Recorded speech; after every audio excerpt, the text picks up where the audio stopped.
윤석열 내란 사태와 관련해서 특별 성명을 발표하겠습니다. 민주주의 선진국 대한민국이 심각한 위기에 봉착했습니다.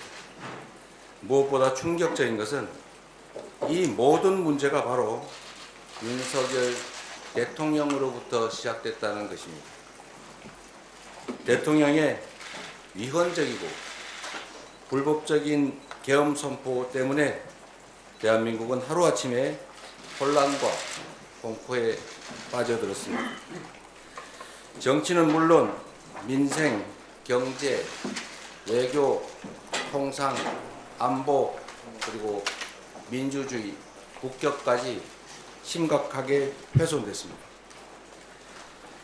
경제는 살리기는 어려워도 무너지는 것은 한순간입니다. 30년 전 IMF 위기 극복을 위해서 우리가 어떻게 했습니까? 온 국민이 장롱 속에 결혼반지, 돌반지까지 꺼내야 했습니다. 코로나19로 인한 경제 충격의 여파는 여전히 진행 중입니다. 고물가, 고금리로 민생 경제는 어려운데 대통령의 참으로 느닷없는 계엄 선포가 순식간에 국가 경제를 나락으로 떨어뜨리고 있습니다. 원달러 환율은 급등했고 주가는 급락했습니다. 수출로 먹고 살아온 대한민국, 트럼프 대통령 당선이 가져올 높은 통상 파고도 모자라서 윤석열 대통령 자신이 우리 경제 한복판에 폭탄을 던졌습니다. 굳건하던 한미동맹도 치명상을 입었습니다. 사전에 계엄을 통지받지 못한 미국이 매우 난처해하고 있습니다. 커트 캠벨 미국 국무부 부장관은 대통령의 계엄 선포를 심한 오판이라 평가했고, 제이크 설리번 백악관 국가안보보좌관도 사전에 상의되지 않았다라며 깊은 우려를 표명했습니다. 이는 북핵 대응을 위한 한미연합훈련의 차질로까지 이어졌습니다. 워싱턴에서 열릴 예정이던 한미 핵협의그룹 회의와 NCG 도상연습까지 연기됐습니다. 국가적 신뢰도는 물론 외교가 심각한 타격을 받고 있습니다. 스웨덴 총리 방한 취소, 스가 요시히데 전 일본 총리 방한 취소, 이시바 시게루 일본 총리의 내년 1월 방한도 불투명해졌습니다. 한 카자흐스탄 국방장관 회담 취소, 싱가포르 국회의장의 우원시 국회의장 방문도 무산. 이러한 대통령이 초래한 정치 불안정이 사실상 국가 외교의 불능 상태를 불러왔습니다. 존경하는 국민 여러분, 피땀 흘려 이룬 이 땅의 민주주의가 무도한 권력에 의해 훼손되고 우리 국민은 국격과 자존심에 심각한 상처를 입었습니다. 비상계엄 선포 후에 미국, 영국, 프랑스, 뉴질랜드뿐 아니라 전쟁 중인 이스라엘까지 한국에 대한 여행 자제를 권고했습니다. 태국 여행 중인 한 국민은 태국 환전소에서 한국 돈의 환전을 거부당했습니다. 한번 입은 국가 이미지 타격은 쉽게 회복되기 어렵습니다. K컬처와 K푸드의 세계적 유행, 한강 작가의 노벨 문학상 수상으로 올해는 그 어느 때보다 우리 대한민국 국민들의 자부심이 높았던 때입니다. 그렇지만 총을 든 계엄군들이 심야에 유리창을 깨고 국회로 난입하는 모습, 장갑차 앞에 시민들이 주저앉은 모습, 그리고 무장한 실탄을 장착한 자동 소총으로 우리 국민을 위협하는 계엄군의 모습, 이러한 모습들이 세계에 생중계되면서 우리의 자부심은 수치와 분노로 바뀌었습니다. 국민에게 총칼을 들이대는 그 참담한 역사를 이번에는 반드시 끝내야 합니다. 이미 끝난 줄로 알았던 군사 쿠데타의 추억이 지금 현실이 되었습니다. 12월 3일 계엄령 선포는 대통령이 스스로의 권력을 유지 또는 더 확장하기 위해서 벌인 반란입니다. 내란 행위입니다. 그리고 친위 쿠데타입니다. 윤석열 대통령은 군대를 동원해 국민 주권을 찬탈하고 이미 장악한 행정 권력만으로도 부족해서 입법, 사법 권력까지 완전히 삼권을 장악하려는 시도를 한 것입니다.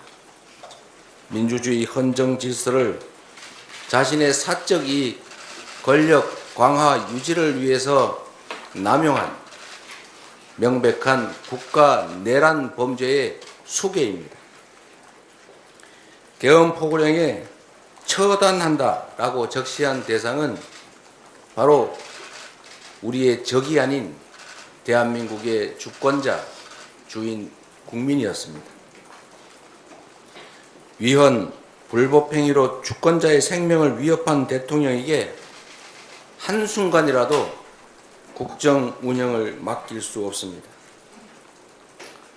최대한 빠른 시간 내에 직무에서 배제하고 그 직의 유지 여부를 우리 국민들의 판단과 결정에 맡겨야 합니다. 내란 범죄는 불소추 특권의 예외 사항입니다. 신속한 수사를 통해 진상을 명확히 하고 불소추 특권이 적용되지 않으므로 필요한 범위 내에서 수사, 체포, 구금, 기소, 처벌의 절차를 밟아야 합니다. 지금 우리는 너무나 중대한 역사의 분기점에 서 있습니다. 대통령에 대한 탄핵은 국민의힘이 주장하는 것처럼 여야의 정쟁 대상이 아닙니다. 5,200만 우리 국민의 안위와 대한민국의 존속, 미래가 달린 문제입니다. 대통령이 초래한 이 국난을 한시라도 빨리 끝내야 합니다. 이 위기를 극복할 원동력은 바로 우리 국민입니다. 대통령의 불법적 계엄령과 무력 행사에도 굴하지 않고 맨몸으로 맞선 대한민국 시민들의 숭고한 저항으로 우리 대한민국은 위대한 민주주의 국가임을 온 세상에 다시 한번 증명했습니다. 불행한 역사 속 유물로 생각했던 계엄 선포가 비록 45년 만에 다시 살아날 뻔했지만 위대한 우리 국민은 현명하게, 강력하게 용기를 가지고 이를 막아냈습니다. 이제 민주당은 국민과 함께 무너진 민주주의와 국격을 바로 세우고 대한민국을 정상화하는 데 최선을 다하겠습니다. 12월 7일 국회에서 상처 입은 국민과 훼손된 대한민국의 민주주의를 다시 살리겠습니다. 5,200만 우리 국민을 지켜내고 대한민국의 오늘과 내일이 다시는 퇴행하지 않도록 시민사회 그리고 국민의 뜻을 따르는 모든 정치 세력과 함께 싸워 나가겠습니다. 고맙습니다.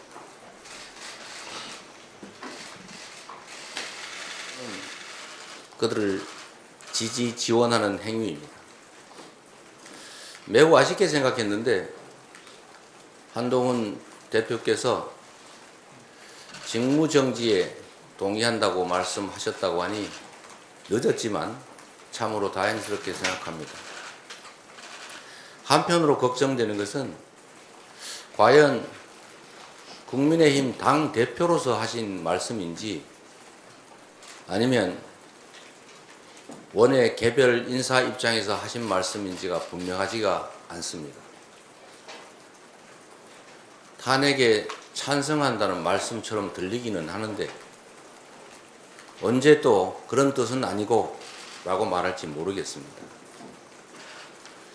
중요한 것은 국민의힘이 이 역사의 도도한 흐름에서 떠내려가지 않기 위해서라도 국민의 뜻을 존중하고 이 역사적 흐름에서 벗어나지 않기를 권고드립니다. 국회의원 한 사람 한 사람은 특정 조직의 구성원일 수도 있지만 근본적이고 본질적으로 본다면 국민에게 권력을 위임받은 각계 헌법기관이라는 사실입니다.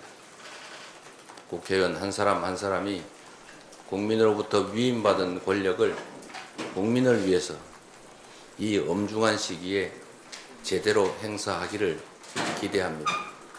말장난으로 끝나지 않기를 진심으로 기대합니다. 예, 혹시 다음 분, 예, 먼저 앞에. 네, 안녕하세요. 국회방송 김동희입니다. 그러면 혹시 한동훈 대표에게 공식적으로 만남을 제안한다거나 진행 중인 사안이 있는지도 궁금합니다.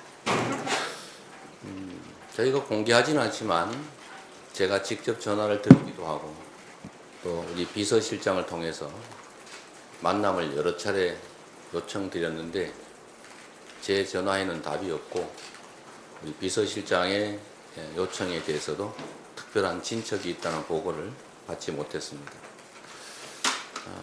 지금 이 순간이라도 만나야죠. 이 중대한 역사적 국면에서 여야의 대표가 당연히 만나서 허심탄회하게 얘기하진 못할지라도 정말로 국민과 국가를 맨 우위에 두고 책임을 다하는 것이 어떤 것인지를 의논해야 마땅합니다. 말씀이 나왔으니 저의 말씀도 하나 추가한다면 지금이라도 한동훈 대표께서 시간을 내고 이 문제를 논의하게 되기를 기대하고 제안 드리는 바입니다. 예, 감사합니다. 예, 대표님 뉴시스 김경록입니다. 12월 7일로 방금 모두 발언에서 말씀하시긴 했지만 한동훈 대표가 사실상 탄핵을 수용한 상황에서 탄핵안 표결을 오늘로 앞당겨 진행하실 생각도 있으신지 궁금합니다. 우리 기자님 생각은 탄핵을 동의했다고 보시는 거군요. 제가 수없이 겪어본 바에 의하면 글쎄요. 직무정지를 해야 된다는 게 탄핵이라고 제가 말하진 않았습니까? 이러지 않을까 걱정됩니다. 그래서 그 탄핵에 찬성하는 걸 전제로 제가 말씀드리는 것은 지금 단계에는 좀 부적절한 것 같아서 자제하도록 하겠습니다. 예, 그럼 마치도록 하겠습니다. 예, 감사합니다. 네, 감사드립니다.